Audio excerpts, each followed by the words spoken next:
বিসমিল্লাহির রহমানির রহিম। পরম করুণাময় ও অসীম দয়ালু আল্লাহর নামে শুরু। আসসালামু আলাইকুম ওয়া রাহমাতুল্লাহি ওয়া বারাকাতুহু। ইন্নাল হামদুলিল্লাহ নাহমাদুহু ওয়া নাস্তাঈনুহু ওয়া নাস্তাগফিরুহু ওয়া নাউযু বিল্লাহি মিন শুরুরি আনফুসিনা ওয়া মিন সাইয়্যাতি আমালিনা। মান ইয়াহদিহিল্লাহু ফালা মুদিল্লা লাহু ওয়া মান ইউদ্লিলহু ফালা হাদিয়া লাহু। ওয়া আশহাদু আল লা ইলাহা ইল্লাল্লাহু ওয়াহদাহু লা শারীকা লাহু ওয়া আশহাদু আন্না মুহাম্মাদান আবদুহু ওয়া রাসূলুহু সাল্লাল্লাহু তাআলা আলাইহি ওয়া আলা আলিহি ওয়া সাহবিহি ওয়া সাল্লামা তাসলিমান কাসীরা। আম্মা বা'দ। فقد قال المؤلف رحمه الله تعالى باب ما جاء في النشرة. عن جابر رضي الله عنه أن النبي صلى الله عليه وسلم سئل عن النشرة فقال هي من عمل الشيطان. رواه أحمد بسند جيد وأبو داود. وقال سئل أحمد عنها فقال ابن مسعود يكره هذا كله. وفي البخاري عن قتادة قلت لابن المسيب رجل به طب أو يؤخذ عن امرأته أيحل عنه أو ينشر؟ قال لا بأس به إنما يريدون به الإصلاح فأما ما ينفع فلم ينهى عنه.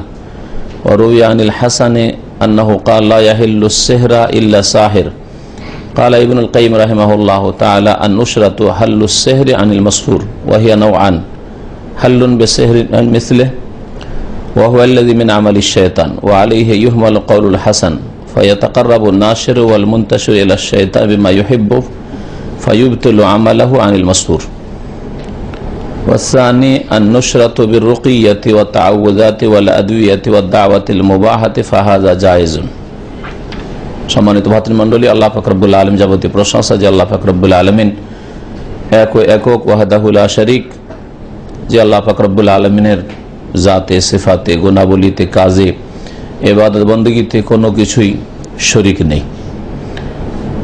ভালো মন্দের মালিক একমাত্র আল্লাহ পাক রব্বুল আলামিন। দাতা যেমন আল্লাহ পাক রব্বুল আলামিন, তেমনি বালা মুসিবত সবকিছু আল্লাহ পাকের ইচ্ছার বিরুদ্ধে হতে পারে না। আল্লাহ পাক রব্বুল আলামিন বালা মুসিবত দিয়ে বান্দাকে পরীক্ষা করে থাকেন। যদি বান্দা সৎকর্মশীল হয়, ভালো মানুষ হয়, আর যদি অসৎ লোক হয় তো আল্লাহ পাক তার সংশোধন চান বা তাকে কিছু শাস্তি দিতে চান দুনিয়ার। তারপরে যদি সংশোধন হয়ে যায় তাহলে তো ভালোই, আর না হলে আখিরাতে তার জন্য বড় শাস্তি রয়েছে। সালাত এবং সালাম নাযিল পেয়ে নবী মুহাম্মদ রাসূলুল্লাহ সাল্লাল্লাহু আলাইহি সাল্লামের উপর, যাকে আল্লাহ পাক রব্বুল আলামিন এই পরীক্ষার বাইরে রাখেননি। আল্লাহ পাক সবচেয়ে শ্রেষ্ঠ বান্দা, শ্রেষ্ঠ রাসূল হওয়া সত্ত্বেও আল্লাহ পাক তাকে পরীক্ষা করেছেন এবং সবচেয়ে বেশি তার পরীক্ষা হয়েছে। এইভাবে আম্বিয়া রাসূলগণের পরীক্ষা, আর পরীক্ষাকে আরবি ভাষায় বলা হয় বালা। আমাদের বাংলায় অনেকে মনে করেন বালা মানে হচ্ছে শুধু আযাব শাস্তি, না, বালা মানে হচ্ছে পরীক্ষা। আল্লাহ বলছেন ওয়ালা নাবলুওয়ান্নাকুম বিশাইইম মিনাল খাউফি ওয়াল জু', অবশ্যই তোমাদের আমি পরীক্ষা করব। নাবলুয়া বালা থেকে নাবলুওয়ান্নাকুম, তো বালা মানে হচ্ছে পরীক্ষা। মুসিবতের মাধ্যমে বিপদ আপদে আপতিত করে আল্লাহ পাক পরীক্ষা করেন ঈমানের, আমলের, ধৈর্যের, অটলতার। আল্লাহ পাকের কাছে চাইছে না, গায়রুল্লাহর আস্থা নাই, ধর্ণা দিতে যাচ্ছে, এই বিভিন্ন দিকের পরীক্ষা হয়ে থাকে। আমাদের দর্শের বিষয়বস্তু কিতাবুত তাওহীদ। এই কিতাবুত তাওহীদের আমরা আজকের যে বিষয়ে এসে পৌঁছেছি তা হচ্ছে জাদুর চিকিৎসা। জাদুর চিকিৎসা জাহিলিয়াতের যুগে, শিরক কুফরির যুগে মুশরিকরা জাদু দূর করত জাদু দিয়ে, যাকে সাধারণত নসরা বলা হয়। কিন্তু এমনি শাব্দিক অর্থ নসরার এই নয় যে জাদু দিয়ে জাদু দূর করা। এটা প্রচলিত জাহিলি যুগের বা কাফের মুশরিকদের, বিদিনদের, বিধর্মীদের, যারা আল্লাহ পরকালের পরোয়া করে না, আল্লাহ পাক ধরবেন, জবাবদেহি করতে হবে, ঈমান হারিয়ে যাবে, এসব যাদের পরোয়া নেই। এইরকম অনেক মুসলিম সমাজের লোকেরাও রয়েছে যারা জাদু লেগেছে, বান লেগেছে, যেইভাবে হোক না কেন দূর করতে হবে, ওদের কোনো পরোয়া নেই। ঈমান গেল, আখিরাত ধ্বংস হইল, জাহান্নাম চিরকালের জন্য অবধারিত হলো, এই অবস্থায় মারা গেলে চিরকালে জাহান্নামে হইতে হবে, কাফের মুশরিক হয়ে যেতে হবে, শিরকের অবস্থায় আল্লাহর সাথে সাক্ষাৎ করতে হবে, এসব নিয়ে যাদের পরোয়া নেই তাদের যেভাবে হোক না কেন, আমার ছেলে ভালো হইলেই হলো, আমার স্ত্রী ভালো হইলেই হলো, আমি নিজে সুস্থ হলেই হলো, এইরকম চিন্তাধারা এক শ্রেণীর মানুষের। এটা হচ্ছে জাহিলি যুগের মানুষের চিন্তাধারা, কাফের মুশরিকদের চিন্তাধারা, যে আমার লাভ হইলেই হলো, কোনখান থেকে হচ্ছে না হচ্ছে, কিভাবে হচ্ছে না হচ্ছে, এটা আমার দেখার বিষয় নেই, হইলেই হইল লাভ। পক্ষান্তরে একজন মুমিন মুসলিম যারা আল্লাহ পাকের তৌহিদ একত্ব বুঝে, রাসূলুল্লাহ সাল্লাল্লাহু আলাইহি ওয়াসাল্লামের সুন্নাত আদর্শ বুঝে, ইসলামিক তরিকা বুঝে, হালাল হারাম বুঝে, জায়েজ না জায়েজ বুঝে, ইমানকে রক্ষা করতে চায়, হেফাজত করতে চায়, ইমানকে প্রাধান্য দিয়ে থাকে, আর তারপরে বৈধ তদবির বা যেসব উপায় উপকরণ রয়েছে সেগুলিকে গ্রহণ করে, তারা সবসময় দেখে যে কোরআনে বা হাদিসে কতটা আমাদেরকে আল্লাহ পাক অনুমতি দিয়েছেন, তার রাসূল সাল্লাল্লাহু আলাইহি ওয়াসাল্লাম কতটা অনুমতি দিয়েছেন। জাদুর চিকিৎসার ইসলামিক ব্যবস্থা রয়েছে, কিন্তু ইসলামিক ব্যবস্থা অনেক সময় নিজে কিছু কর্ম করতে বলে যে আপনারও কিছু কর্মের প্রয়োজন রয়েছে। আর জাদু শিরক কুফরির আশ্রয় নিলে আপনি শিরক কুফরির অবস্থায় থাকলেও ফায়দা হয়ে যাবে, আপনার কোনো কর্মের প্রয়োজন নেই, আপনার পাপ থেকে বাঁচার প্রয়োজন নেই, অপবিত্রতা থেকে বাঁচার প্রয়োজন নেই। যত নাপাক থাকবেন, যত পাপে ডুবে থাকবেন, তত বেশি শয়তান, জিন শয়তান সাহায্য করবে, তত বেশি নাপাকি দিয়ে আর শিরক কুফরি দিয়ে জাদুর মন্ত্রতন্ত্র হবে, জাদু দূর করা যাবে, বান দূর করা যাবে, যার ফলে যতই পাপে ডুবে থাকেন না কেন আপনার জাদুর চিকিৎসা হয়ে যাবে সহজ। তাহলে নিজের পাপও চলতে থাকলো, হ্যাঁ, বেনামাজি হয়ে থাকলো, বেদিন হয়ে থাকলো, নাপাক অবস্থায় পড়ে থাকলো, ঘরে ছবিতে ভরপুর থাকলো, ঘরে গান ফিল্ম বাজনা সবকিছু হচ্ছে, তাও হইতে থাকলো, জাদুর চিকিৎসা হচ্ছে।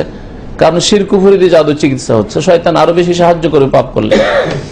এই জন্য জাদু দূর করা, জাদু দিয়ে, এটা সাধারণ মানুষের জন্য সহজ, মূর্খদের জন্য সহজ, বেদিন লোকদের জন্য সহজ, কাফের মুশরিকদের জন্য সহজ, যারা আল্লাহমুখী নয়, আখেরাতমুখী নয়, জান্নাতমুখী নয়, তাদের জন্য সহজ।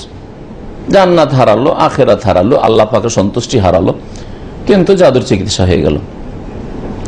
পক্ষান্তরে যারা মুমিন মুসলিম আল্লাহর দ্বীনের হেফাজত করতে চায়, জান্নাতকে সুরক্ষিত করতে চায়, জান্নাত হারা যেন না হয়, তাদের জন্য ব্যবস্থা রয়েছে, ইমানের মাধ্যমে, আমলের মাধ্যমে ব্যবস্থা রয়েছে।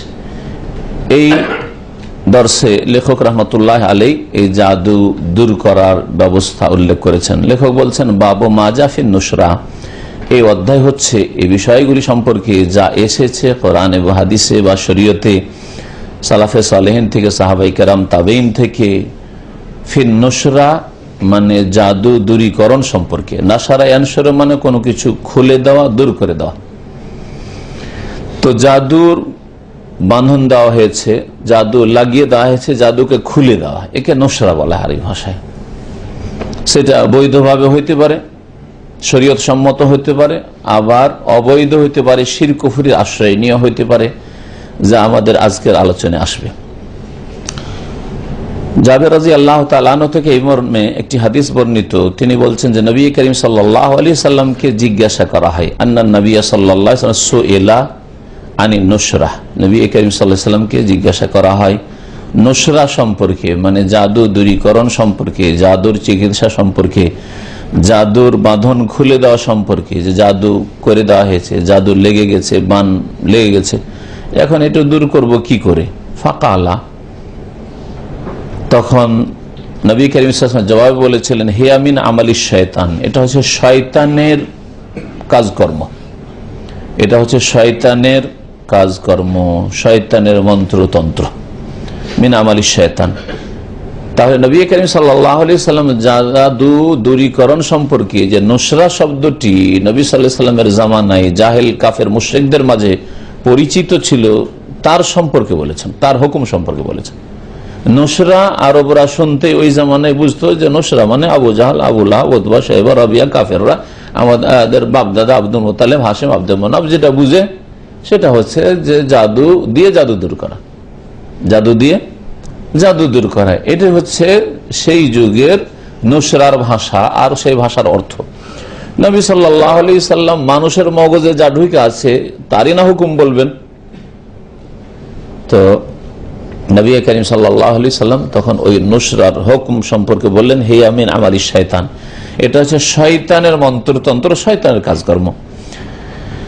হাদিসটি সুনানে আবু দাউদে আছে, হাদিস নম্বর 3868 আর মুসনাদ আহমদের 3য় খণ্ড 294 পৃষ্ঠায় রয়েছে।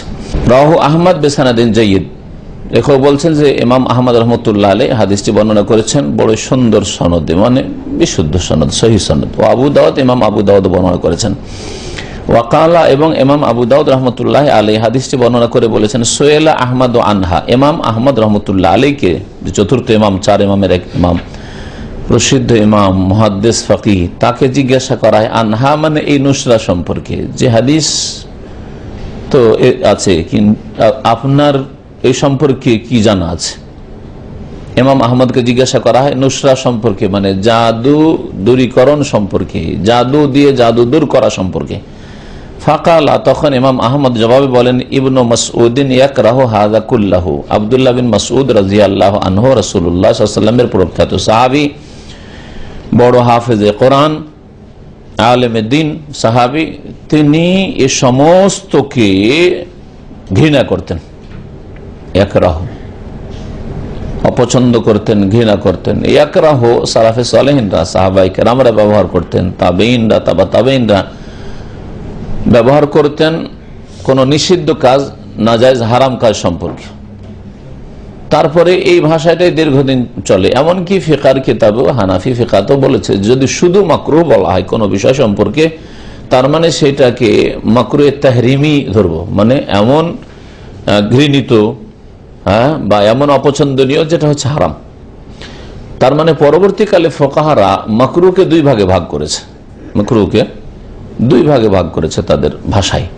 একটা হচ্ছে মাকরুহ তাহরিমি, মানে এমন মাকরুহ ঘৃণিত, শরীয়তে ঘৃণিত, আল্লাহ পাকের কাছে ঘৃণিত, রাসূলের কাছে ঘৃণিত, যেটা হচ্ছে হারামের পর্যায়ে, হারাম নাজায়েজ তাহরিমি। আর হচ্ছে মাকরুহ তানজিহ বা তানজিহি, এমন অপছন্দনীয়, এমন ঘৃণিত যেটা থেকে বাঁচা উচিত, নাজাহা বা নাজ্জাহা মানে বাঁচিয়ে রাখা।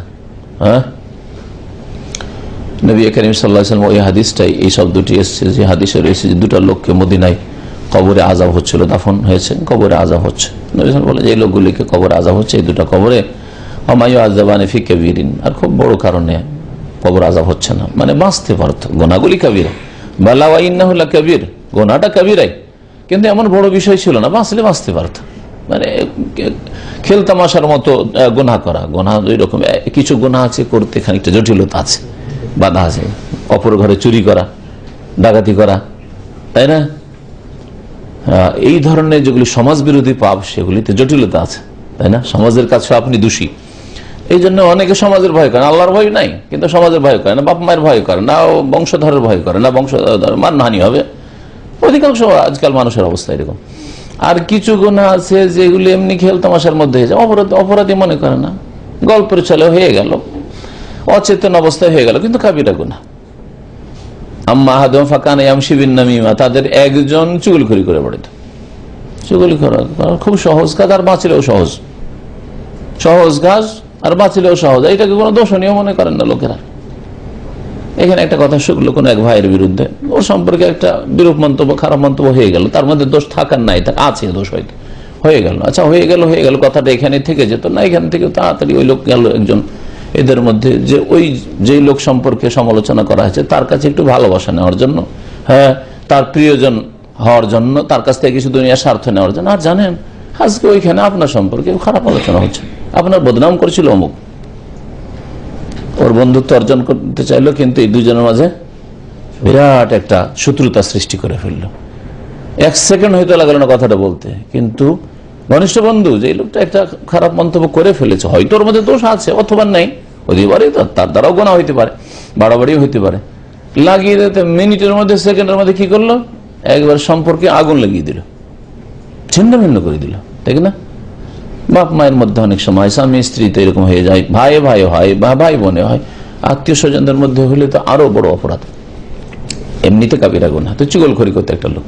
ও আম্মাল আখার ফাকানা লা ইয়াস্তানজিহু মিনাল বাউল, দ্বিতীয় ব্যক্তি পেশাব থেকে বাঁচত না, মানে ইয়াস্তানজিহু হয়ে যায়, ওখান থেকে মাকরুহ তানজিহ পাবে, তা ফেলতে, মানে এমন অপছন্দনীয় কাজ যেগুলি থেকে বেঁচে থাকা উচিত, হারাম না হইলেও। যেমন ওর উদাহরণ দিয়েছে যে দাঁড়িয়ে পান করা, দাঁড়িয়ে পেশাব করা, ঠিক আছে, এই ধরনের বেশ কিছু জিনিস রয়েছে যেগুলি সাগীরা গুনাহ, কিছু সাগীরা গুনাহ যেগুলি আছে, অনেকগুলি মাকরুহাত আছে, হারাম নয় হয়তো।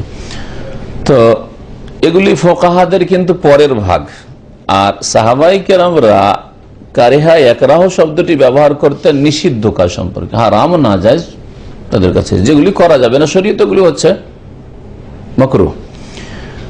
এই জন্য মাকরুহ শব্দ কোথাও দেখলেই আপনারা হালকা মনে করে নেবেন, এটা ফিকহের কিতাব থেকে জন্ম নিয়েছে, এটা কোরআন হাদিস থেকে জন্ম নেয়। হ্যাঁ, আল্লাহ পাক কোরআনে কারীমে কুফরি, ফাসিকি, নাফরমানি এগুলি সম্পর্কে কারিহা শব্দ ব্যবহার করেছেন।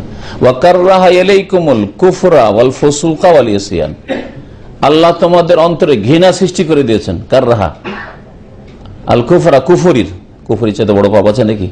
নাস্তিকতা, দিনকে অস্বীকার করা, নামাজকে অস্বীকার করা ইত্যাদি, রোজা অস্বীকার করা, হ্যাঁ, হেজাব পর্দা অস্বীকার করা, চোরের হাত করা অস্বীকার করা ইত্যাদি বড় অপরাধ আছে নাকি? শিরক, আল্লাহর হক কাউকে দিয়ে দেওয়া, এগুলো হচ্ছে কুফরি। কুফর অল ফুসুকা, ফাসিকি, ফাসিক মানে কাবিরা গুনাহ, অল ইসয়ান এবং আল্লাহ এবং রাসূলের বিরুদ্ধাচরণ, নাফরমানি, তো সবগুলি তো হারাম কাজ। তারপর আল্লাহ কি বললেন? কাররা, হারামা বলেছেন কি? কাররা। তাহলে বুঝা গেল কোরআন হাদিসের ভাষায় মাকরুহ মানে খাও, মাকরুহ মানে করো, না না এটা নয়। যেমন আমাদের দেশের এক শ্রেণীর লোকেরা এতেই গোমরা হয়েছে, তামাক জাতীয় জিনিস সম্পর্কে, বিড়ি, সিগারেট, জর্দা, তামাক সম্পর্কে। মাকরুহ মানে খাও, হ্যাঁ, মাকরুহ মানে পান করো, মাকরুহ মানে ব্যবহার করো, না, কখনো না। তো আব্দুল্লাহ বিন মাসউদ রাদিয়াল্লাহু তাআলা আনহু সম্পর্কে ইমাম আহমদ বলছেন যে তিনি এই ধরনের যে কোনো উপায়কে সবগুলিকে কি করতেন? ইয়াকরাহ, ঘৃণা করতেন। সাহাবী রাসূলুল্লাহ সাল্লাল্লাহু আলাইহি ওয়াসাল্লামের খাস বিশেষ সাহাবী রাসূলুল্লাহ সাল্লাল্লাহু আলাইহি ওয়াসাল্লামের জুতো সোজা করে দিতেন, জুতো বহন করতেন, উঠিয়ে যখন কথা হবে জুতোটা উঠিয়ে নিলেন, ব্যাগে উঠিয়ে নিলেন। সাহেব ও নালে রাসূলুল্লাহ সাল্লাল্লাহু আলাইহি ওয়াসাল্লাম বলা হয়েছে তাকে, রাসূলুল্লাহ সাল্লাল্লাহু আলাইহি ওয়াসাল্লামের নাল, জুতা, স্যান্ডেল তিনি বহন করতেন। এই সাহাবী বলছেন কি তার বক্তব্য যে নুসরা হচ্ছে কি শুরু থেকে শেষ পর্যন্ত ঘৃণিত, মানে শরীয়তে নিষিদ্ধ, হারাম। জাদু দিয়ে জাদু দূর করা যাবে না। এখন এতে স্পষ্ট বলা হয়নি যে আর অন্য কোনো পন্থা আছে কিনা, কিন্তু বাকি আলোচনাগুলি শোনেন এই অধ্যায়ে, তাহলে বুঝতে পারবেন। অফিল বুখারী, সহিহ বুখারীতে রয়েছে কাতাদা রাহমাতুল্লাহ আলাইহি থেকে, ইনি কাতাদা সাহাবী না, আবু কাতাদা একজন সাহাবী আছে, কাতাদা আছে, কিন্তু এই কাতাদা হচ্ছেন কাতাদা ইবনে দাআমা সাদ্দুসি আল বসরি, বাসরার লোক।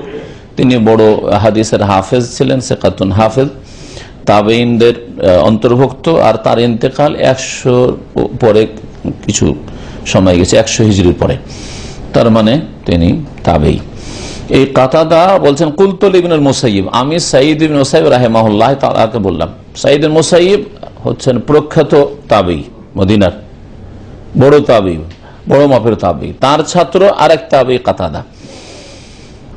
জিজ্ঞেস করলেন সাঈদ ইবনে মুসাইয়িব রাহমাতুল্লাহ, তাকে সাইয়্যিদুত তাবেঈন বলা হয়েছে, তার উপাধিতে বলা হয়েছে যে সমস্ত তাবেঈনদের শিরোমণি। যেমন সাহাবায়ে কেরামদের যদি বলে সাইয়্যিদুস সাহাবা আবু বকর, তাই না?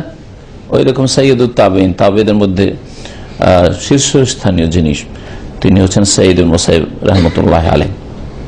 রাজুলুন বিহি তিব্বুন, সাঈদ ইবনে মুসাইয়িব সম্পর্কে শুনবেন যে তার ইবাদত বন্দেগীর কেমন অবস্থা ছিল আর আমাদের কেমন অবস্থা।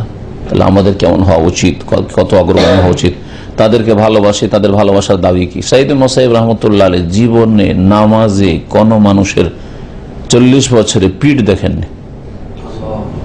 জামাতে নামাজ পড়তে গিয়ে কোন লোকের পিঠ এই দিকটা দেখেননি কোনদিন। তার মানে কি সবসময় প্রথম কাতারে নামাজ পড়েছেন, তাও মসজিদে নববীতে, মদিনার মানুষ মসজিদে নববীতে সর্বদা 40 বছর ধরে। কোনদিন বলছে যে আমি কোন লোকের এই ঘাড় বা পিঠ আমি কোনদিন দেখিনি। আর আপনি যদি তাকবীর তাহরিমটা না ধরতে পারেন, জামাত ছুটে যায়, রাকাত ছুটে, প্রায় 1 রাকাত 2 রাকাত ছুটে যান, তাহলে কোথায় আছেন, কোন ক্ষেতের লোক আপনি? আর হয়তো খুব মানে এতে বসে আছেন আত্মহংকারে যে আমি ইসলামের অনেক কিছুই করি, ইসলামের অনেক কিছুই করি। তাকে জিজ্ঞাসা করা হয় রাজুলুন বিহি তিব্বুন, একটা লোককে জাদু আছে। তিব্বুন মানে সেহর, এখানে তিব মানে হচ্ছে আসলে চিকিৎসা। এই জন্য তিব মানে আজকালকার ভাষায় তিব মানে ডাক্তারি, তিব মানে ডাক্তারি, আর তাবিব মানে ডাক্তার, তাবিব ডাক্তার, আর তিব মানে ডাক্তারি। এই কুল্লিয়াতুত তিব বলছে, মানে মেডিকেল কলেজকে, মেডিকেল কলেজকে কি বলা হচ্ছে? কলিত তিব মেডিকেল। তো জাদুকে কেন এখানে তিব বলা হইলো? এই জন্য বলা হয়েছে যে যেটাকে বলা হয়েছে আরবি ভাষায় ফাল বলা হয়। ভাষ্যকার বলছেন যে এতে ফাল নেওয়া হয়েছে মানে সুধারণা, যদিও একে জাদু লেগে গেছে কিন্তু জাদু থাকবে না, ভালো হয়ে যাবে, এটা হচ্ছে ফাল। হ্যাঁ, নেক আশা রাখা, হ্যাঁ, ভালো ধারণা রাখা, এই অর্থে জাদুকে তিব বলা হয়েছে। একটা লোকে জাদু আছে, যে কোনো রকমের জাদু হইতে পারে, অথবা বিশেষ ধরনের জাদু হয়, সেটা হচ্ছে স্ত্রীর কাছে যেতে অক্ষম হয়ে যাও। সুস্থ মানুষ, ভালো, যৌন চাহিদা যথেষ্ট ছিল, স্ত্রীর পক্ষে থেকে কোনো অভিযোগ ছিল না জীবনে, আর হঠাৎ করে যেতেই পারেন স্ত্রীর কাছে।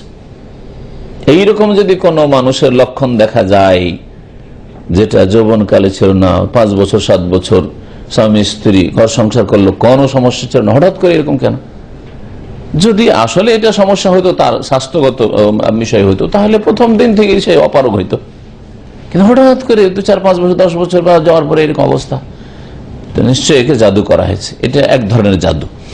সে সম্পর্কে বলছেন, আর এটা তখনও হইতো, জাহিলি যুগে হইতো, জাহিলি যুগে জাদু করা এরকম জাদু করতো। অথবা তার স্ত্রীর কাছে যেতে তাকে বাধাপ্রাপ্ত করা হয়। ইউআখাযু মানে ইউহবাসু, তাকে বাধা দেওয়া হয় মানে বাধাপ্রাপ্ত করা হয়, যেতে সক্ষম হয় না, সে চেষ্টা করলে যেতে পারে না, যাওয়ার জন্য তো প্রস্তুতি লাগবে, পারে না।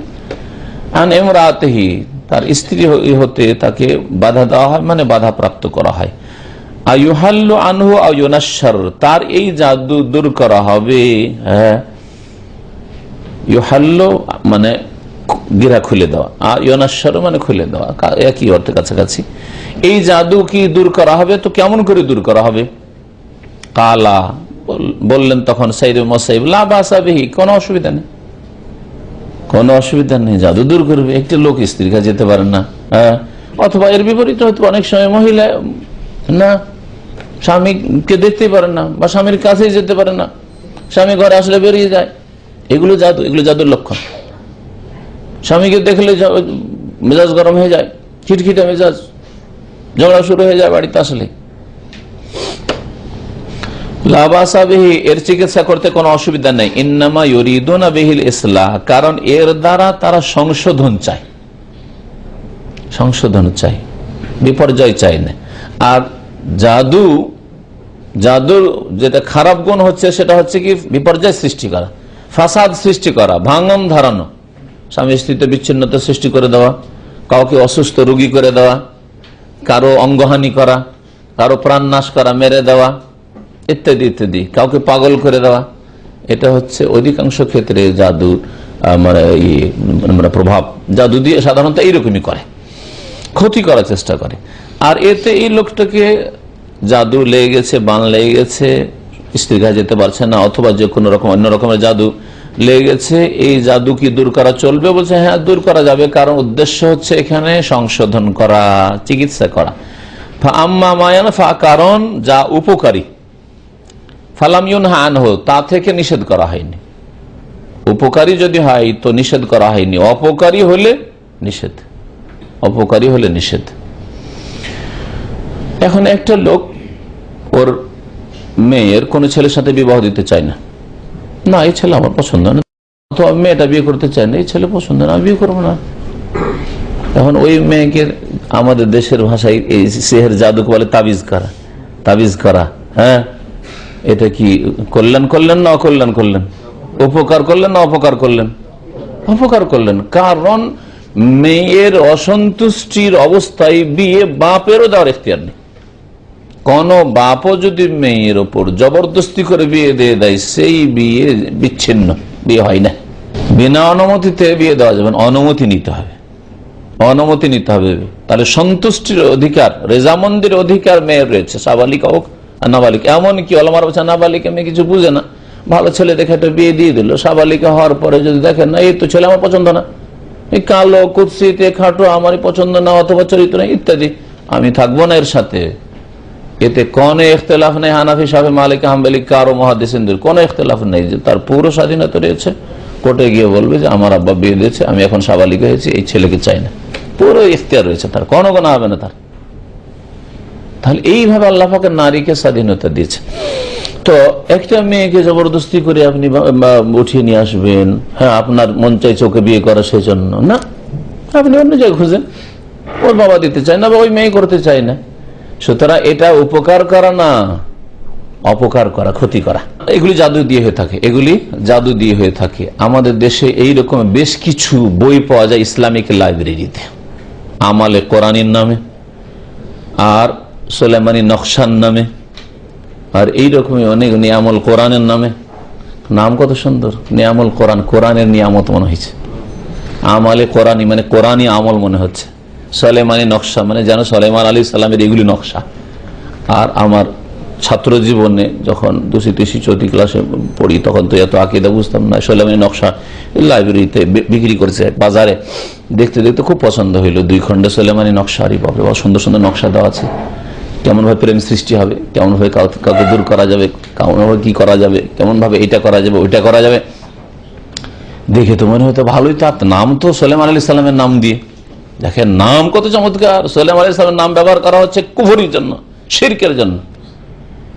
আর তাতে এই ধরনের তাবিজ, প্রেম করার এই তরিকা, এই কোন মেয়েকে বশে করার তরিকা, এই কোন ছেলেকে বশে করার তরিকা, এই স্বামী স্ত্রীকে ভালোবাসে না বশে করার তরিকা, আর সবগুলি নকশা, জাদুর মন্ত্রতন্ত্র।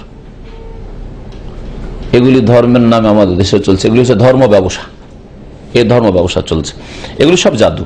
তো জাদুতে উপকার বাহ্যিক থাকলেও তাতে অপকার বেশি রয়েছে। উপকার অপকার দুটাকে বুঝতে হবে। এখন আপনার চিকিৎসা হয়ে গেল, এটা উপকার মনে হচ্ছে, তাই না? কিন্তু আপনার ইমান হারাইল, মুশরিক হয়ে গেলেন, কাফের হয়ে গেলেন শিরিক করে, হ্যাঁ, জাদুর সাহায্য নেওয়ার জন্য। তারপরে জান্নাত হারালো, চিরকালের জন্য জাহান্নামী অবস্থায় মরে গেলে, অতীতের আমল আপনার ধ্বংস হইল। কত ক্ষতি, কত ক্ষতি, চিন্তা করেন তো।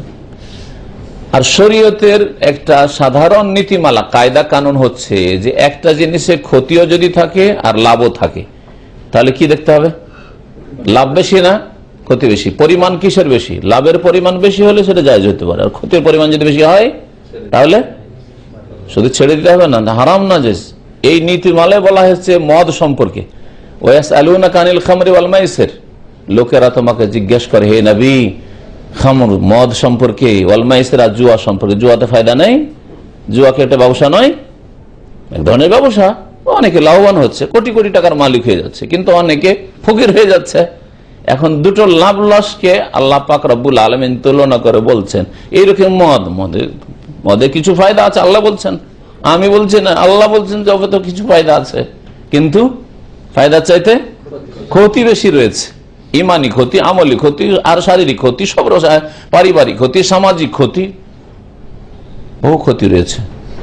কুল, হে নবী তুমি জানেন, ফিহিমা ইসমুন কবির, এই দুটো জিনিসে, মদে আর জুয়াতে, ইসমুন কবির, বড় গুনাহ রয়েছে।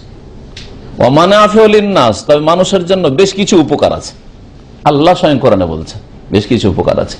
তারপরে কি মদ জায়েজ, মাদক দ্রব্য জায়েজ, মাকরুহ, জুয়া জায়েজ, জুয়া মাকরুহ না। তাহলে চিন্তা করেন, তাহলে জাদুতে যদি দেখেন সাময়িক আপনার মেয়েটা ভালো হয়ে গেল, আপনি সুস্থ হয়ে গেলেন, জাদু দিয়ে জাদু দূর করে, এটা হলো কিছুটা ফায়দা। ইমান হারালো আপনারও, যে আপনার জন্য জাদু করলো, জাদু দিয়ে চিকিৎসা করলো, তারও ইমান হারালো, দুইজনে চিরকালে জাহান্নামী। হ্যাঁ, আর জাদুকরের শাস্তি যেটা, সেটা এর আগে পড়েছেন, জাদুকরের শাস্তি হচ্ছে দরবাতুন বিসসাইফ, তরবারি দিয়ে দ্বিখণ্ড করা, মৃত্যুদণ্ড ইত্যাদি। তো দুনিয়া তো ক্ষতিগ্রস্ত, আল্লাহ পাকের গজব প্রাপ্ত, সেজন্য হারাম। তবে কি রাস্তা নেই? হ্যাঁ, রাস্তা আছে, রাস্তা আছে, এর পরে আসবে। আর একটি বক্তব্য শোনেন হাসান বাসরি রহমতুল্লাহ আলাইহ, ও রবি আনিল হাসান, আর বর্ণনা করা হয়েছে হাসান বাসরি রহমতুল্লাহ আলাইহ, পরে খ্যাত তিনিও তাবেঈ, আন্নাহু কাল, তিনি বলেছেন এই জাদু দিয়ে জাদু দূর করা সম্পর্কে, জাদু দিয়ে জাদু দূর করা, এখানে স্পষ্ট এসছে। সাইয়্যিদ ইবনে মুসাইয়্যিবের কথাতে এই কথা নেই যে আমি যেটাকে জায়েজ বলছি সেটা জাদু দিয়ে জাদু দূর করা। উনি কিন্তু বলেছেন জাদু দূর করা, শুধু দূর করা বলেছেন, ঠিক না?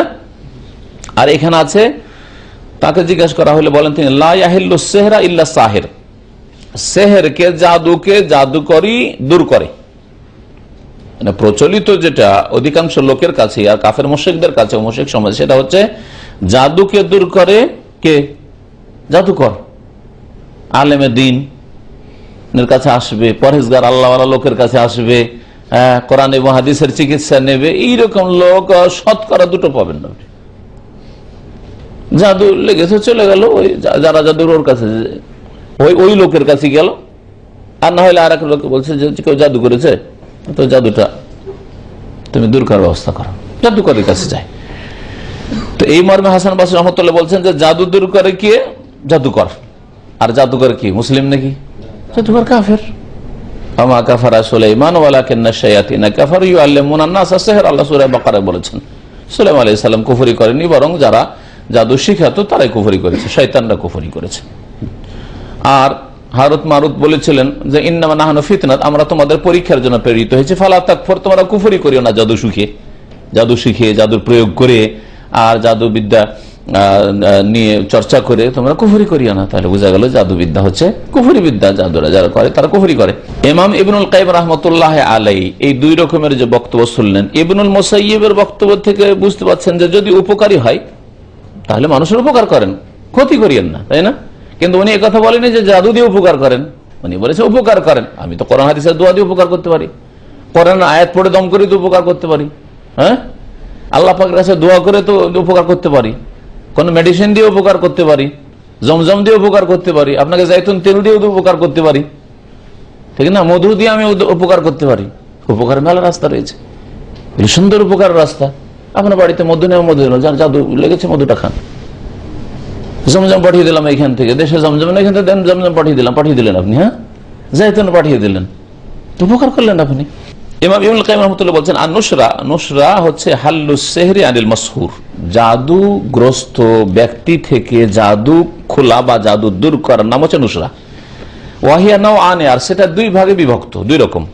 একটা হচ্ছে হাল্লুন বেসেহরি মিসলিহি, দূর করা ওই রকমই জাদু দিয়ে, জাদু লেগেছে কাউকে, জাদু দিয়ে জাদু দূর করা। ওয়াহুয়াল্লাযী মিন আমালিশ শায়তান, এটা হচ্ছে শয়তানের মন্ত্রতন্ত্র, শয়তানের কাজকর্ম। যেমন নবী করিম সাল্লাল্লাহু আলাইহি সাল্লামের মুসনাদ আহমদে আর আবু দাউদে বর্ণিত হাদিস, তাকে জিজ্ঞাসা করা হয় তখন তিনি কি বলেন? হিয়া মিন আমালিশ শায়তান। বুঝতে পারলেন? তাহলে শয়তানের কাজকর্ম কোনটা? যদি জাদু দিয়ে কেউ জাদু দূর করে, জাদু লেগেছে, বান লেগেছে, সেজন্য জাদুকরের কাছে চলে গেলেন, তাহলে আপনি শয়তানের কাছে গেলেন, শয়তানের সাহায্য নেওয়ার জন্য গেলেন, আর যে আপনার কাজ করে দিল ও জাদুকর, ওই শয়তানের কাজ করলো, মিন আমালিশ শায়তান, শয়তানি কাজ হইল এগুলো। ওয়া আলাইহি ইউহমাল কাউলুল হাসান, আর এর উপরেই ওয়া আলাইহি ইউহমাল, আরবিতে হামাল ইহমাল মানে হচ্ছে এর উপর বহন করা, কিন্তু এখানে ওই অর্থ শুদ্ধ হবে না বাংলা। কি করতে? ওয়া আলাইহি ইউহমাল, এটাই অর্থ নিতে হবে হাসান বসরি রহমতুল্লাহ আলাইহির কথার, এটাই হবে অর্থ, এটাই হবে ব্যাখ্যা। কার কথার? হাসান বসরি রহমতুল্লাহর কথা। হাসান বসরি কি বলেছেন? যে জাদুকে কে দূর করে? জাদুকরই দূর করে। তার মানে যে জাদু দূর করবে সে জাদুকর হয়ে গেল।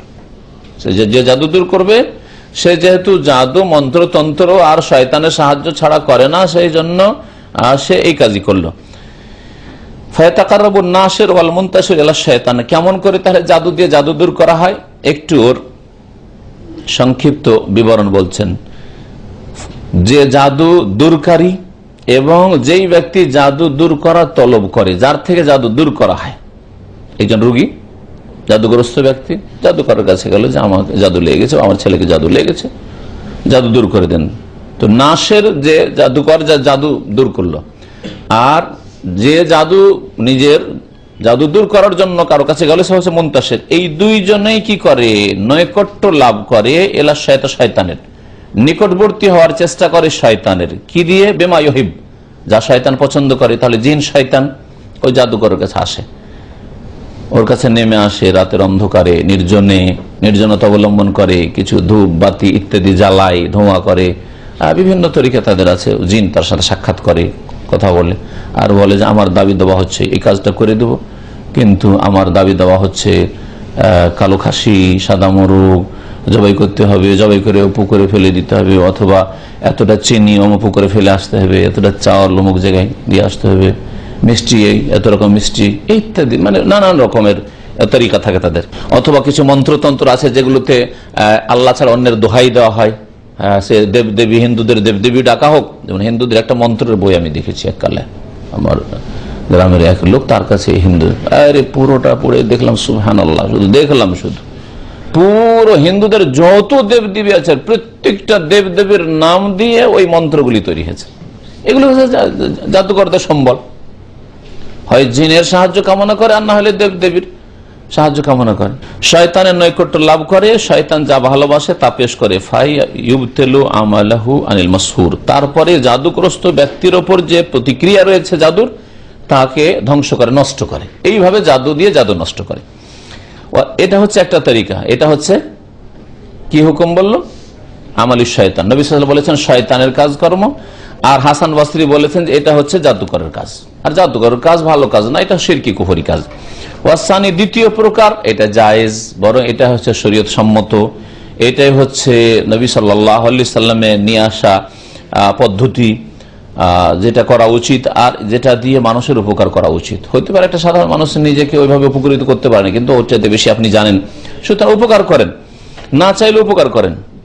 দ্বিতীয় হচ্ছে আন্নুসরাহ, জাদু দূর করা, বীর রুকিয়া, দম করে। দম করা বুঝেন? দম করা মানে কি? দম শব্দটা ফার্সি শব্দ, কিন্তু আমাদের দেশে প্রচলিত, ওই জন্য আমি দম শব্দটা ব্যবহার করলাম। দম মানে ফুঁক দেওয়া। আসলে দম করা মানে ফুঁক দেওয়া। তো ফুঁক দিয়ে, ফুঁক দেবেন, আয়াত পড়ে একটু ফুঁক দিলেন, সূরা ফাতিহা পড়ে ফুঁক দিলেন, ইখলাস ফালাক নাস পড়ে ফুঁক দিলেন। নবী সাল্লাল্লাহু আলাইহি সাল্লামকে ইহুদি লাবিদ ইবনে আল-আসাম সহিহ বুখারীতে রয়েছে, জাদু করেছিল। এই জাদুর চিকিৎসার জন্য আল্লাহ পাক এই অনুমতি দেননি যে দেখো কোনো জাদুকর দেখো, বরং সূরা ফালাক আর নাস মুআউযাতাইন, এই দুই সূরা নাযিল করেছে, তা দিয়ে চিকিৎসা করা হয়েছে। 11টি আয়াত রয়েছে এই দুটো সূরা মিলিয়ে, আর 11টা গিরা লাগিয়ে ওই ইহুদি জাদু করেছিল। চুলে তার চিরুনির দানা এগুলি দিয়ে জাদু করেছিল। এইরকম জিনিস দিয়ে জাদু করা হয়। অথবা ব্যবহৃত কাপড়, যে লোক কাপড়টা ব্যবহার করে ওর কাপড়ের কোনো অংশ যদি পেয়ে যায় তাহলে জাদু করে। এই জন্য মহিলাদের জাদু করার জন্য চুল কেটে নেওয়ার চেষ্টা করে, অথবা তার শাড়ির একটা কাপড় ইটুকে কাপড় কেটে নিল, যে গামছা ব্যবহার করে, গোসল করে, তৈল ব্যবহার করে একটু কেটে নিল, এগুলো করার চেষ্টা করে জাদু করার জন্য। আর না হলে নাপাক অবস্থায় পেয়ে যায়, গুনাহের অবস্থায়, পাপের অবস্থায় পেয়ে যায়, তখন জাদুর আক্রমণ করে। এইভাবে জাদু করে। ঝাড়ফুঁক করে জাদু করা, ঝাড়ফুঁক করবেন কোরআনী আয়াত পড়ে অথবা রাসূলুল্লাহ সাল্লাল্লাহু আলাইহি ওয়াসাল্লামের হাদিসের দোয়া পড়ে।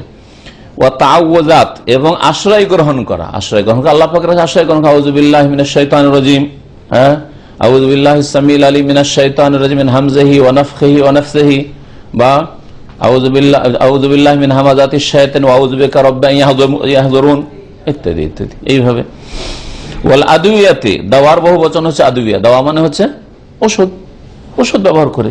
বেশ কিছু ওষুধ আছে, সে গাছগাছড়া হইতে পারে, কোন ফলমূল হইতে পারে, বিভিন্ন ওষুধ হতে পারে, ওষুধ দিয়েও চিকিৎসা হতে পারে। ধরুন শারীরিক দিক থেকে জাদুর কারণে দুর্বল হয়ে গেছে, তাহলে লোকটার ভিটামিনের প্রয়োজন রয়েছে, তো ডাক্তার যদি বলে অমুক অমুক ভিটামিন গুলো এর শরীরে কম আছে, দিতে হবে, তাহলে ওষুধ দিয়েও চিকিৎসা হলো, যদিও পুরোপুরি ক্লিয়ার না হয় কিন্তু প্রোগ্রেস হলো। তো ওষুধ দিয়ে হতে পারে। দাওয়াতিল মুবাহা, এবং বৈধ দোয়া দিয়ে। আপনি জায়েজ দোয়া করেন, শিরকি বিদাতি দোয়া না যে ওসিলা ধরে দোয়া করবেন, বৈধ দোয়া করেন, বৈধ দোয়া চান কারো কাছে। হ্যাঁ, একজন জীবিত মানুষ, মুসলিম মুমিন, বিশেষ করে নেক মানুষ, ভালো মানুষ, ওর দোয়া চান, দোয়া করেন। মায়ের দোয়া, বাপের দোয়া চান, যদি তারা নামাজি দিনদার হয় তাহলে তো আরো ভালো, তাদের দোয়া চান। পরেজগার লোকদের, মুত্তাকি পরেজগার যারা হালাল রুজি খায় তাদের দোয়া চান, যারা শিরক বিদআত থেকে বেঁচে থাকে তাদের দোয়া চান, তাদের কাছে দোয়া করে নেন। এইভাবে দোয়া যে কোনো মানুষের মুবাহ মানে বৈধ দোয়া। তাহলে অবৈধ দোয়া কি? অবৈধ দোয়া হচ্ছে কোন মৃত ব্যক্তির কাছে দোয়া চাওয়া। চলে গেলেন মাজারে গিয়ে মাজারওয়ালার কাছে চাইছেন না, ভাবছেন যে আল্লাহ দিতে পারে, কিন্তু আপনার মধ্যে বিদাত আছে। ভাবছেন যে আমার ওলি শুনতে পারে, শাহজালাল শুনতে পারে, হ্যাঁ ওই বাবা শুনতে পারে, খাজা বাবা শুনতে পারে। আজমিরে গেলেন, বললেন যে বাবা গো একটু আল্লাহর কাছে দোয়া করে দেন, আমাকে জাদু লেগেছে। তো মৃত ব্যক্তির কাছে দোয়া চাইলেন, এটা বৈধ দোয়া? অবৈধ দোয়া। মৃত ব্যক্তি দোয়া করতে পারে, কারণ নবী সাল্লাল্লাহু আলাইহি ওয়াসাল্লাম সহিহ মুসলিম হাদিস রয়েছে, বলেছে এজা মাতা ইবনু আদম, আদম সন্তান, যে কোনো আদম সন্তান, নবী হোক আর রাসূল হোক, যে কোনো আদম সন্তান মারা গেলে ইনকাতা আনহু আমালু, তার কাজকর্ম বন্ধ হয়ে যায়, ডিউটি করা বন্ধ, কথা বলা বন্ধ, খাওয়া দাওয়া বন্ধ, ওই রকমই নামাজ পড়া বন্ধ, দোয়া করা বন্ধ। আরে মারা গেছে, কবরে দাফন আছে, ওকে বলবেন দোয়া করে দেন, কি করে দোয়া করে দেবো? আপনার থামল তো বন্ধ হয়ে গেছে, ও নিজের জন্য দোয়া করতে পারে, আপনার জন্য দোয়া করতে পারে না, বুঝছেন না? এই ভুলগুলি আমাদের সমাজে রয়েছে। যদি ওই গায়রুল্লাহ কাছে, অধিকাংশ লোক তো ওই যারা কবর মাজারে যায় তারা ওর কাছেই চাওয়া শুরু করে যে এই রোগ ভালো করতে পারবে, আমার রোগ ভালো করে দাও, আমার জাদু ভালো করে দাও বাবা গো। আর যদি কেউ যদি ওর চেয়ে একটু ভালো হয় তো এই হারাম কাজ করে কি, অবৈধ দোয়া, মৃত ব্যক্তিকে বলে যে আল্লাহর কাছে একটু দোয়া করে দেন। নবী করিম সাল্লাল্লাহু আলাইহি ওয়াসাল্লাম ইন্তেকালের পরে কোন একজন সাহাবী নবীর কবর কাছে গেছেন, যে ইয়া রাসূলুল্লাহ একটু দোয়া করে দেন, বালা মুসিবত এসছে, দোয়া করেছেন? হ্যাঁ, ইয়া রাসূলুল্লাহ। উসমান রাদিয়াল্লাহু তাআলা কি, হ্যাঁ, বাগী সন্ত্রাসীরা, বিদ্রোহীরা ঘেরাও করে রেখেছে, একবার বলছে ইয়া রাসূলুল্লাহ একটু দোয়া করেন, আল্লাহ বালা মুসিবত দূর করেছেন। তার আগে ওমর রাদিয়াল্লাহু তাআলা জামানায় দুর্ভিক্ষ নেমে এসেছিল, কিছুই খেতে পেত না, মানুষ অনাহারে মারা গেছে। একবার ইয়া রাসূলুল্লাহ একটু দোয়া করে দেন, দুর্ভিক্ষ দূর করেছেন না। বৃষ্টি হচ্ছিল না, একবার সহিহ বুখারীতে হাদিস রয়েছে, বৃষ্টি হয় না মদিনায়। আব্বাস বেঁচে আছেন, রসুলের চাচা। ওমর বলছেন, ওমর খলিফা রাদিয়াল্লাহু আনহু আজমাইন বলছেন যে আপনি আল্লাহ রসুলের চাচা, আপনি আল্লাহর কাছে দোয়া করেন, আপনার দোয়ার মাধ্যমে, দোয়ার ওসিলাতে, জীবিত মানুষের দোয়ার ওসিলাতে পানি চাইব আমি। অথচ ওমর ভালো করে জানতেন যে আব্বাসের চাইতে অনেক অনেক গুণে, অনেক অনেক গুণে শ্রেষ্ঠ রাসূলুল্লাহ। যদি রাসূলুল্লাহ দোয়াই করতে পারেন তো আব্বাসের কাছে কেন দোয়া চাইতে যাবো? রাসূলের কাছে দোয়া চাইবো, যে রাসূলুল্লাহ বৃষ্টি হয় না, একটু দোয়া করে দেন, বললেন না কেন? বুঝছেন না? তাহলে এতে এই হাদিসকে অপব্যাখ্যা আমাদের দেশের মানুষ বলে যে দেখো নবীর ওসিলা, নবীর ওসিলা কোথায় ধরেছে? নবীর কাছেই তো জাননি। বরং ওমর রাদিয়াল্লাহু বলছেন, হে আল্লাহ, তোমার রসুল যখন বেঁচে ছিলেন তখন তোমার রসুলের দুয়ার মাধ্যমে আমরা বৃষ্টি চাইতাম, আর তুমি বৃষ্টি দিতে, এখন তোমার রসুল দুনিয়াতে নেই, সেই জন্য তোমার রসুলের চাচাকে পেশ করেছি, তোমার রসুলের চাচার দোয়াকে ওসিলা মাধ্যম বানাচ্ছি। তাহলে দোয়াকে এখানে ওসিলা বানানো হয়েছে, আর জীবিত লোকের দোয়াকে। বোঝা গেছে? তাহলে এতে আরো খণ্ডন রয়েছে ওদের ভ্রান্ত আকীদার, যে ওসিলা ধরে দোয়া করতে হবে, আর মৃত ব্যক্তির কাছে দোয়া চাওয়া যাবে না, এটাও স্পষ্ট রয়েছে। মৃত ব্যক্তির কাছে যদি দোয়া চাওয়া যেত, মৃত ব্যক্তিকে ডাকা তো দূরের কথা, যদি দোয়া চাওয়া যেত যে ইয়া রাসূলুল্লাহ একটু দোয়া করে দেন, বালা মুসিবত দূর হোক, বৃষ্টিটা আমাদের নেমে আসুক, তাহলে ওমর রাদিয়াল্লাহু তাআলা কখনো আব্বাসের কাছে যেতেন না, সোজা সবসময় তো মসজিদ নববীতে খেলাফতি করছেন, মসজিদ থেকে, সেটা হচ্ছে সভা, নামাজ পড়াচ্ছেন মসজিদ নববীতে, ইবাদত বন্দেগী করছেন মসজিদ নববীতে, মসজিদ নববীর পাশেই ঘর, ইয়া রাসূলুল্লাহ একটু দোয়া করে দেন বলতেন। তাহলে বোঝা গেল যে মৃত ব্যক্তির কাছে দোয়া চাওয়া হচ্ছে মুবাহ হারাম দোয়া, আর এগুলি হচ্ছে শিরকের রাস্তা, বিদআত, গুমরাহি এবং শিরকের রাস্তা। মৃত ব্যক্তিকে কথা বলতে বলতে, কারণ মৃত ব্যক্তিকে যখন দোয়া করতে বলছে তার মানে মৃত জীবিত, যখন জীবিত তো আল্লাহর কাছে প্রথম দিকে বললো হয়তো যে ইয়া রাসূলুল্লাহ, বা হে বাবা, হে খাজা, আমাদের জন্য দোয়া করে দেন, আর তারপর ওর কাছে চাওয়া শুরু করলো। এইভাবে না কবর পূজা শুরু হয়েছে। ধীরে ধীরে শয়তান কিন্তু ধাপে ধাপে গুমরাহ করে, যে কোনো পাপের ক্ষেত্রে শয়তান ধীরে ধীরে গুমরাহ করে। একদিনে বড় চোর তৈরি হয় না, একদিনে বড় ডাকাত তৈরি হয় না, একদিনে বড় মুশরিক তৈরি হয় না, ধীরে ধীরে বিদআত শিরকের দিকে টেনে নিয়ে যায়। আল্লাহ পাক যেন আমাদের হেফাজত করেন। তো কেউ যদি ঝাড়ফুঁক করে, অথবা আল্লাহর কাছে আশ্রয় চেয়ে, অথবা কোনো ঔষধ পানি ব্যবহার করে, যেমন তার কিছু বললাম, যেমন মধু, আল্লাহ শেফা বলেছেন, হ্যাঁ, তারপরে জৈতুনকে আল্লাহ শাজারাতুন মুবারাকা বলেছেন, বরকতময় গাছ বলেছেন, হ্যাঁ, তারপরে আপনার জমজমের পানি যে উদ্দেশ্যে পান করা হবে সেই উদ্দেশ্য হাসিল হবে, নবী সাল্লাল্লাহু আলাইহি ওয়াসাল্লাম বলেছেন। এই ধরনের জিনিস, এইরকমই কালাজিরা, জি হ্যাঁ। তো এই ধরনের জিনিস এছাড়াও যদি কোনো ডাক্তারে বলে যে এগুলিতে জাদুর যে কুপ্রভাব পড়েছে শরীরের ওপর, স্বাস্থ্যের ওপর, সেগুলি দূর হবে, তাহলে সেই ঔষধ পানি ব্যবহার করবেন। আর দাওয়াতুল মুবাহা মানে বৈধ দোয়া, অবৈধ দোয়া নয়, নাজায়েজ তরিকায় দোয়া নয়, দোয়া করবেন। দোয়া, অবৈধ দোয়ার আরেকটা নজির শোনেন, উদাহরণ শোনেন। আপনি দোয়া করবেন, যে কোনো জায়গায় দোয়া করবেন, তাই না? আর সবচেয়ে ভালো হচ্ছে মসজিদে দোয়া করবেন, অথবা নির্জনে আপনি নিজের ঘরে দোয়া করবেন, তাই না? নির্জনে দোয়া করবেন, ইখলাস বেশি আসবে, যেমন ভাবে ইচ্ছা আল্লাহকে বলছেন আপনি, তাই না? কাঁদছেন যেমন ভাবে ইচ্ছা, না হয় মসজিদে বন্দী করে দূরে নামাজ পড়ে দোয়া করেন, কোরআন তেলাওয়াত করে দোয়া করলেন। কিন্তু কেউ যদি মনে করে যে না, নবীর কবর পাশে যদি দোয়া করি, অথবা মাজারে গিয়ে বসে যদি আল্লাহর কাছে দোয়া করি, তো ওখানে হটলাইন আছে, তাহলে করেছে দোয়া হারাম দোয়া, মুবাহ দোয়া নাই। বুঝা গেছে না? এই জন্য লেখক বলছেন যে জায়েজ দোয়া হইতে ফাহাজা জায়েজ, এগুলি জায়েজ, এগুলি হচ্ছে শরীয়ত সম্মত। আপনি ঝাড়ফুঁক করে নিজেকে উপকৃত করেন, অথবা অন্য কোনো মুমিন মুসলিম ভাইকে উপকৃত করেন, এমনকি অমুসলিমও যদি আপনার শরণাপন্ন হয় যে আমারকে জাদু লেগেছে বা আমার ছেলেকে জাদু লেগেছে, একটু চিকিৎসা করে দেন, তাহলে সূরা ফাতিহা পড়ে দম করেন, সূরা ইখলাস, ফালাক, নাস রয়েছে। এছাড়াও জাদু সংক্রান্ত যতগুলি আয়াত রয়েছে সবগুলি আয়াত পড়ে আপনি দম করতে পারেন। কোরআনে কারিমে যেই বিষয়ের যে আয়াতগুলি রয়েছে ওই বিষয়গুলি উলামায়ে কেরামরা বলছেন যে এটা তাজরিবা, এটা হাদিসে নাই এই কথা যে জাদুর আয়াতগুলি পড়ে জাদুর চিকিৎসায় দম করেন, বোঝা গেছে। হ্যাঁ, জিন শয়তানের আয়াতগুলি পড়ে, জিন শয়তান সূরা জিন পড়ে আপনি দম করেন নাই, কিন্তু জিন সংক্রান্ত আয়াতগুলি পড়ে জিনে যদি কাউকে ধরে থাকে তাহলে আপনি দম করেন। হ্যাঁ, তো এইভাবে করলে দেখা গেছে যে উপকার হয়। আর কোরআন দিয়ে আপনি দম করছেন, তাবিজ নাই, আবার কোরআন লিখলেন, সূরা জিন লিখলেন, সূরা জিনের নকশা লিখলেন আর তাবিজ বাঁধলেন ওই জাদুগ্রস্ত ব্যক্তি, এটা জায়েজ নয়। কারণ নবী সাল্লাল্লাহু আলাইহি ওয়াসাল্লাম বলেছেন আত-তামাইম শিরকুন, তাবিজ হচ্ছে শিরক। সুতরাং ওই তাবিজ সে কোরআন দিয়ে হোক তাও জায়েজ নাই, কারণ এটা নিয়ে এর আগে বিস্তারিত আলোচনা হয়ে গেছে। এগুলো নিয়ে মানুষরা পেশাব পায়খানায় যায়, আসামি স্ত্রী মিলন করে, কত বড় বেয়াদবি করে, অথচ একটা কাফের হাতে যদি কোরআন একটা পাতা দেখে তো রাজি হবে না। ওই মুসলিম একটা কাফের হাতে যদি কোরআনের পাতা দেখে তো রাজি হবে না, আর সেই কোরআন লিখা সূরা ফাতিহা, ইখলাস, ফালাক, নাস লিখা থাকছে তাবিজ, আর ওটা নিয়ে পেশাব পায়খানায় যাচ্ছে, নাপাক হয়ে থাকছে, গোসল ফরজিয়া থাকছে, কি করে এইসব কাজ করছে একজন মুসলিম। সুতরাং তাবিজ সে কোরআন হাদিস দিয়েই হোক অথবা গাছড়া দিয়ে হোক, আর না হয় কোনো মন্ত্রতন্ত্র দিয়ে হোক, শিরকি কথা দিয়ে হোক, অর্থ বোধগম্য বাক্য নয় এমন কিছু হোক, সবগুলি হচ্ছে নাজায়েজ। যদিও কোনোটা বড় শিরক হবে, কোনোটা ছোট শিরক হবে, তাবিজ থেকে বেঁচে। আর জাদুর চিকিৎসা শরীয়তে রয়েছে। জাদুর চিকিৎসার উপরে অনেক বই লেখা আছে, আরবি ভাষায়, উর্দু ভাষায় তো আছে, বাংলা ভাষায় একটি বই সুন্দর অনুবাদ হয়েছে, আমাদের ইসলামিক সেন্টারে পাওয়া যায়, কোরআন এবং হাদিসের আলোকে জাদুর চিকিৎসা। বইটি যদি পারেন তো সংগ্রহ করে নেবেন।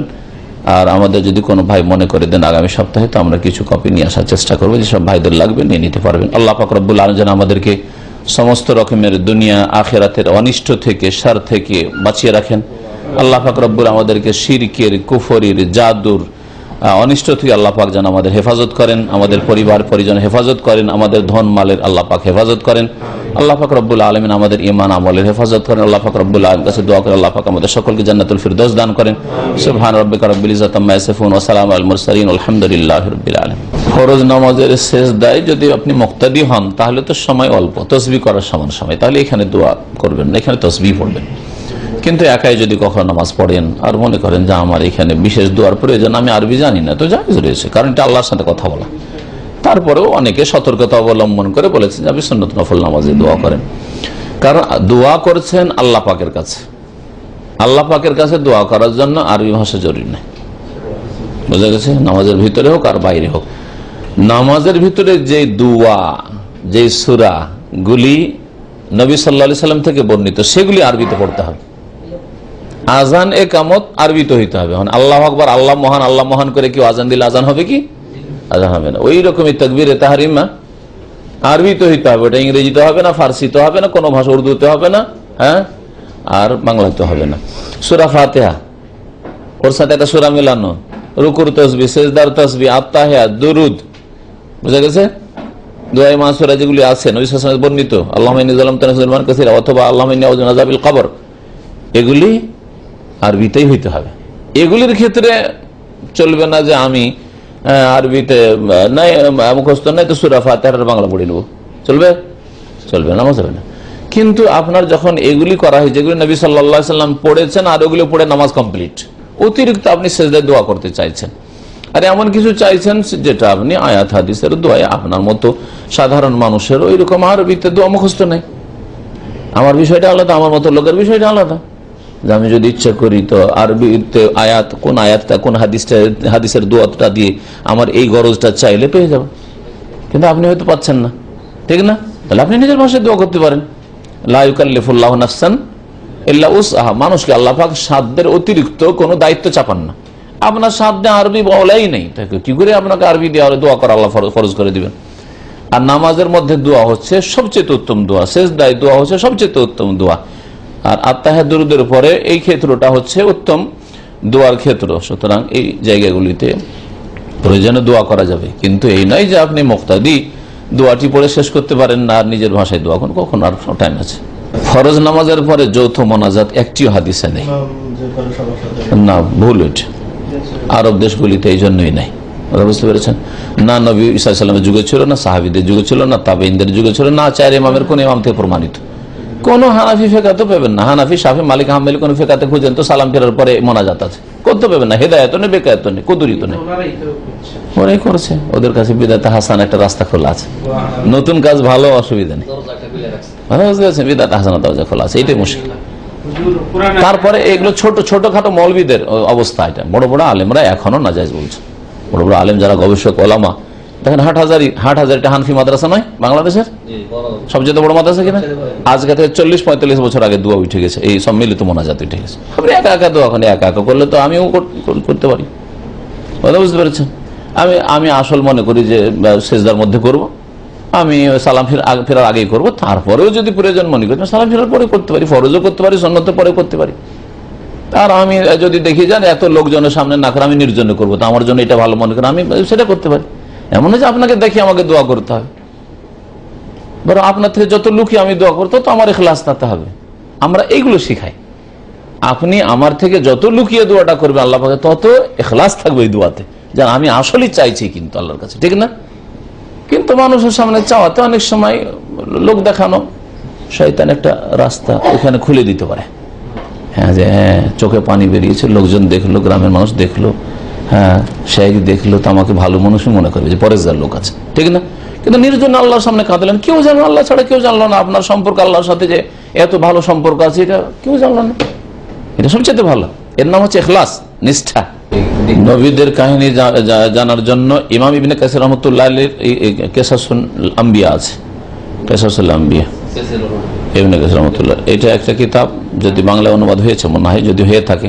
আর প্রচলিত যেটা কিসাসুল আম্বিয়া আমাদের দেশের, সেটা কিন্তু ফার্সি ছিল, ওতে অনেক বাজে কথা আছে, একেবারে ভিত্তিহীন উদ্ভট কথা আছে, সেটা পড়তে বলবো না, নিষেধ করব। আর একটা কিতাব আছে যেটা ছেপেছে, আমার কাছে আছে, ঢাকায় পাওয়া যায়, সেটা হচ্ছে কোরআনী ঘটনাবলী, কোরআনে যে আম্বিয়া রসুলগণের ঘটনাবলী বর্ণনা করা হয়েছে, কোরআনে কারীমে বর্ণিত ঘটনাবলী এইরকম নামে আছে, কিসাসুল কোরআন, এক কথা কিসাসুল কোরআন। এটা উর্দু ভাষায় লিখেছে একজন লেখক, ভালো গবেষণামূলক লেখা। ওই কিতাবটাতেই লিখেছে আমাদের দেশে যে বক্তাদের প্রসিদ্ধ কথা, যে নীল নদ পার হয়েছিলেন মুসা আলাইহিস সালাম, নীল নদ পার হয়েছিলেন, কথাটা বক্তার বলে না, ওতেই খণ্ডন করেছে খুব সুন্দর করে ওই লেখক, অথচ একজন ভারতের লেখক, আর ওটা বাংলা অনুবাদ হয়েছে, ওইটা মনে হয় 2-3 খণ্ডে 3 খণ্ডে আছে হয়তো, তো ওইটা নিতে পারে, এগুলো বই ভালো। আর এমনি বাজারে যে সেই বই ভালো না। বেনামাজি মেয়েকে নামাজি ছেলে বিয়ে করবে না, হ্যাঁ এইরকম মেয়ে যদি নামাজি মেয়ে হয় তো বেনামাজি ছেলেকে বিয়ে করবে না, বেনামাজি মেয়েকে নামাজি ছেলে বিয়ে করবে না। আর নামাজি মেয়ের জন্য জায়েজ না যে কোনো বেনামাজিকে জেনে শুনে খোঁজ খবর না নিয়ে বিয়েতে রাজি হবে, বিয়ে করা জায়েজ না, হারাম। হ্যাঁ, একজন অপরজনের জন্য এটা হারাম, সূরা নূরে আল্লাহ পাক বলেছেন। জেনাকারিনীকে বিবাহ করা হারাম, জেনাকারীকে বিবাহ করা হারাম, ওই রকমই কাফের মুশরিককে বিবাহ করা হারাম। আর নামাজ ছাড়া হচ্ছে কুফরি কাজের সমতুল্য। সুতরাং বেনামাজিকে বিয়ে করা জায়েজ না, বিয়ে দেওয়া জায়েজ নয়। কোন অভিভাবক যদি কোনো মেয়ের বোনের বিবাহ বেনামাজির সাথে দিয়ে দেয় তো সে তার বেলায়াতে খেয়ানত করলো, আল্লাহ পাকের কাছে জবাবদিহি করতে হবে, সে খেয়ানতকারী, বিশ্বাসঘাতক সে। আর যদি হয়ে গিয়ে থাকে বিবাহ, তখন উপদেশ দেবে, একে অপরকে উপদেশ দেবে, বেশ কিছুদিন বোঝাবার চেষ্টা করবে, নসিহত করার চেষ্টা করবে, সংশোধনের চেষ্টা করবে। আর সংশোধন না হলে তখন বিবাহ বিচ্ছেদ করবে। বেনামাজির সাথে ঘর সংসার করা জায়েজ নয়, কারো জন্য জায়েজ নয়। পুরুষের জন্য বেনামাজি স্ত্রী রাখা জায়েজ নয়, আর স্ত্রীর জন্য থাকাও জায়েজ না বেনামাজির সাথে। হ্যাঁ, তবে দুই দিকে যদি সমান, যেমন আমাদের দেশে অধিকাংশ নারী পুরুষের অবস্থা, যে মেয়েকে বিয়ে করেছে সেও বেনামাজি আধা নামাজি, আর যে বিয়ে করতে যাচ্ছে পাত্র সেও আধা নামাজি বেনামাজি, তো সাওয়া সাওয়া, তো সৌদি আরবে থাকাটা তো দলিল না, কোরআন হাদিসে থাকাটা দলিল। কথা হচ্ছে যে যারা দাড়িকে একবারে খুব বেশি করে কাটে অথবা রাখেই না, তারা গুনাহগার, কিন্তু মুসলিমের পিছনে নামাজ হবে, গুনাহগার হইলেও কিন্তু তাকে সসম্মানে স্থায়ী ইমাম বানানো যাবে না, বা সম্মান করে আপনি ইমামতিটা করিয়ে দেন, নামাজটা পড়িয়ে দেন জুমা, এরকম করা যাবে না। যদি আপনারা বদলাতে পারেন তাহলে বিকল্প খুঁজেন, খোঁজার পরে বলবেন যে আল্লাহ আসসালাম, ওকে বিদায় করে দিবেন, ভালো ইমাম নিয়ে চলে আসবেন। আর যদি দেখেন যে না, ওই ফাসেককে, ওই গুনাহগারকে যে দাড়ি ছোট ছোট করে রাখে অথবা রাখে না, অথবা টাকনা নিচে কাপড় রাখে, শুধু এটাই তো গুনাহ নয়, অনেকে এমন টাকনা নিচে কাপড় রাখে, অথবা জর্দা খায়, তামাক খায়, শুধু দাড়িটা তো অপরাধ না, আমাদের দেশে দাড়িটা দেখে, কিন্তু বাকি হয়ে মৌলবি সাহেব এত বড় বড় দাড়ি নিয়ে সিগারেট খাচ্ছে অথবা জর্দা তামাক খাচ্ছে, তাহলে একই রকমের গুনাহ, দুটো তো কোন পার্থক্য আছে? ওটা হারাম, এটা হারাম। দাড়ি মনে করা যেমন জায়েজ নয়, তেমনই ওটাও হারাম কাজ, ওটাও জায়েজ নয়। তো কথা হচ্ছে যে এইরকম যারা গুনাহে, বিভিন্ন গুনাহে জড়িয়ে আছে, তারা মুসলিম, যদি তারা বড় শিরক না করে অথবা নামাজ ত্যাগকারী না হয়। এর চেয়ে বড় অপরাধী যদি লোকটা ফজর নামাজই না পড়ে, দাঁড়িয়ে আছে কিন্তু ফজর নামাজ পড়ে না, আর ইমামতি করছে তো না, এর ইমামতি জায়েজই নয়। বেনামাজের কেন ইমামতি নেবেন? ইমামতি করে জায়েজ নয়, বুঝছেন? তো দাড়ি না থাকলেও ইমাম যদি শুরু করে দিয়ে থাকে নামাজ, তাহলে ওর পিছনে লাগবেন। এমন নয় যে আরে দেখছি যে দাড়ি নাই, ওর পিছনে লাগবো না, নামাজ লাগতে হবে আপনাকে। অথবা ওকে কোম্পানি বা সরকার নিযুক্ত করেছে ইমাম হিসাবে, তাহলে ওর পিছনে নামাজ পড়বেন, আপনার নামাজ হয়ে যাবে। কিন্তু স্বেচ্ছায় আপনি খুশিতে আপনি সিলেকশন করবেন, আপনি গুনাহগার ইমাম, যে কোনো গুনাহগার ইমাম, এটা জায়েজ নয় আপনার জন্য। সসম্মানে বলবেন যে যান আপনি নামাজ পড়েন, অথচ ওর চাইতে ভালো লোক আছে। একটা লোককে দেখছেন টাকনার ওপরে কাপড়, আর একটা টাকনার নিচে কাপড়, টাকনার নিচে কাপড় যদি কোরআন বেশিও মুখস্থ থাকে তারপর ওকে পাঠাবেন না। কেন কাজা হইল? অসুস্থ তো কাজা নেই, অজ্ঞতার কারণে হয়েছে। যদি অজ্ঞতা বশত জানতো না মাসলা, তাহলে কাজা করে নেবে। ওযু লাগবে না, ওযু না হইলে তায়াম্মুম করবে। তায়াম্মুমেরও যদি ব্যবস্থা না থাকে তো বিনা এতে নামাজ পড়তে হবে। এই মাসলাগুলি জানতে হবে তাহলে একজন মুসলমানকে। হ্যাঁ, যদি অজ্ঞতার কারণে হয়ে থাকে তাহলে তো নামাজ কাজা করবে। আর যদি জানে মাসলা যে এইভাবে নামাজ হয় না, শখ করে কাজা করা, অসুস্থ আছি কাজা করে দিলাম, সুস্থ হয়ে নামাজ পড়বো, তাহলে এই নামাজ কবুল হবে না। পরে নামাজ কাজা করলে কবুল হবে না, এ কুফরি কাজ করেছে, তওবা করুক। এখন তওবা করুক, আর বেশি বেশি সুন্নত নামাজ পড়ুক, নফল নামাজ পড়ুক, তাহাজ্জুদ পড়ুক, নিজের ঘাটতি পূরণ করুক, ইমান আমলে যে ঘাটতি হয়েছে পূরণ করুক। এই জন্য ওই রকমই কাজা উমরি, সারা জীবনের কাজা যে আমাদের দেশে বিদাত আছে, ওইটাও করবে না। যা ছুটেছে ছুটেছে, এখন বেশি বেশি নেক আমল